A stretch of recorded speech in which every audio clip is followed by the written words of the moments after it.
Hi, today I'd like to talk to you about value. We need to know how valuable we are. Do you know your value?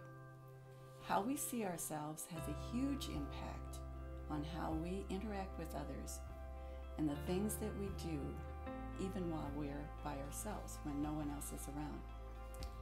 Do you think of yourself as just a sinner saved by grace? Well, the truth is, if you have believed and trusted Jesus as your Savior, you're a saint, not a sinner. And that can have so much to do with how you see yourself, the value that you have. Paul wrote in Ephesians 5:8, "For you were once darkness, but now you are light in the Lord." So there's a transaction that took place. You were once darkness. Sometimes we can still see ourselves as darkness. A social experiment was done one time where they took a man off the street, dressed him in a fine suit, and put him behind an executive desk.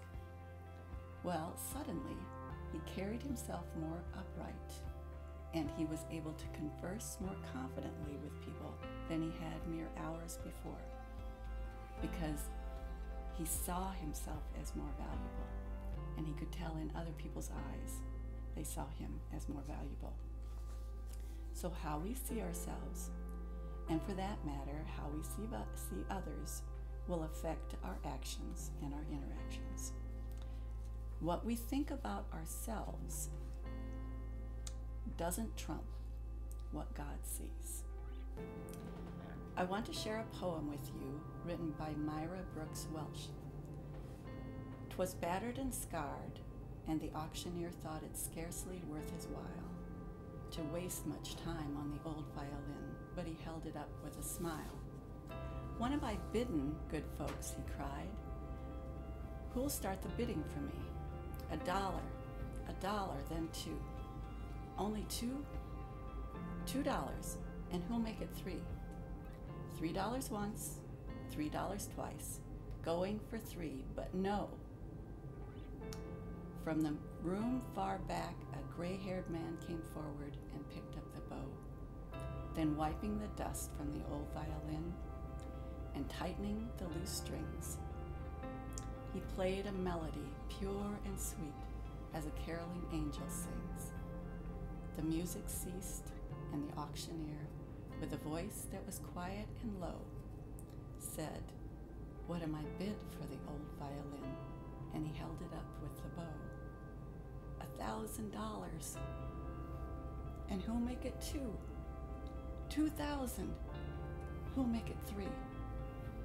3,000 once, 3,000 twice, and going and gone," said he. The people cheered, but some of them cried, "We do not quite understand. What changed its worth?"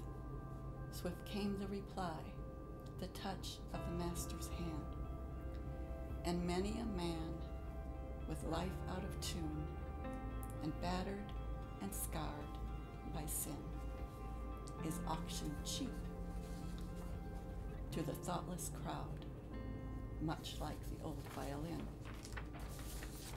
A mess of pottage, a glass of wine, a game, and he travels on.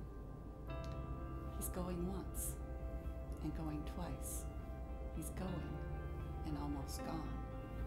But the master comes, and the foolish crowd never can quite understand the worth of a soul and the change that's wrought by the touch of the master's hand. That line, "And many a man with life out of tune and tattered and scarred by sin is auction cheap." We sell ourselves short sometimes, and we sell others cheap too. But what we really are is Matthew 13:44 through 48.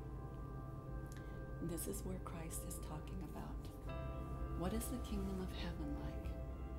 He says it's like a treasure hidden in a field which a man found and hid again.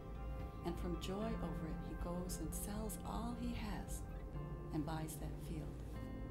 And again, the kingdom of heaven is like a merchant seeking fine pearls.